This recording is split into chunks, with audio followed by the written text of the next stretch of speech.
Welcome to the Daily Review. This is Razak, Senior Trading Strategist here at CMTrading. And today is August 5th, 2025, and today is Tuesday morning. So looking at the highlights of the day, U.S. markets roar back. Big rally for the U.S. markets after that massive sell-off on Friday.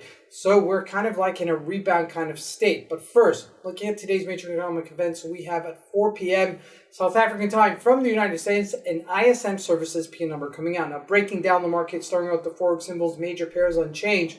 Now, shifting over to the indices, the Dow Jones and the Nasdaq both have a big rally up. Not all the stocks go up. We're going to break that down. Now, looking at commodities, oil and natural gas taper lower. Now, looking at the stocks, there's strongest, strong, and one really weak stock that stands out. We're going to take a look at that as that might have a big relevancy. And lastly, looking at cryptocurrencies, Bitcoin remains unchanged. So let's look at markets and see what we can expect from today's trading.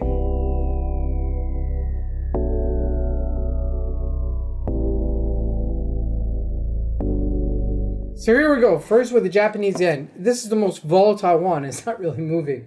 So it's pretty much consolidating at this area. Would I buy it here? Yeah, I buy a little bit here to see if it does consolidate and possibly also get that bounce, because we got the bounce in the US markets. And I think the currency markets is just waiting to make sure that that wasn't just a fake out or a short squeeze. Now looking at commodities, let's take a look at crude oil, just tapering lower to $66.50. Not a big deal. And if we look at natural gas, this is a bigger deal because we're below $3 a natural gas unit, and we are trading at $2.91 right now. And that's also, I mean, it's a slight sell-off, okay, but it's tapering lower, no big deal there.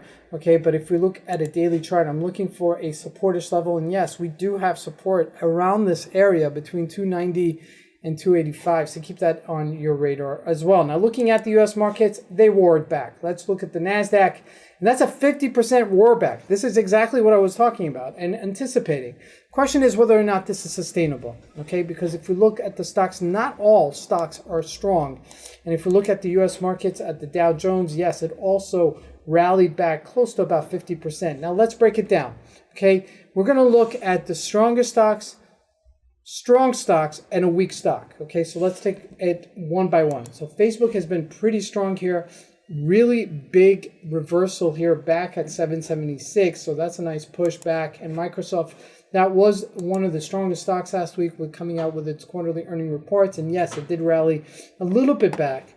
Now, looking at a stock that did not rally so much back but had a green day, Bank of America. Okay, so comparing it to JP Morgan had a better day, even though it gapped down after that sell-off on Friday. So that kind of closed in the gap. Now, I want to highlight a very weak stock, Amazon. The markets go up 500 points, and Amazon goes down on the day after gapping down.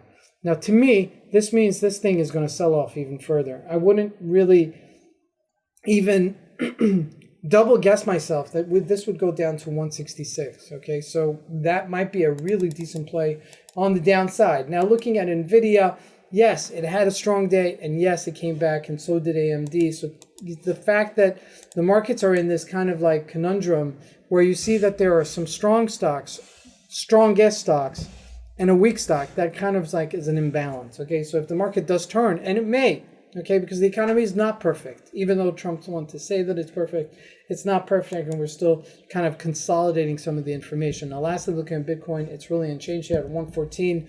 Nothing really doing here until we break out of this just sideways trading. Okay, if we look at a 1 hour chart, we did have that major sell-off, but look at the volume. The volume is a lot here, and it's a lot on both sides. Okay, so it's really hard to tell which way this volume is actually going for and shooting for.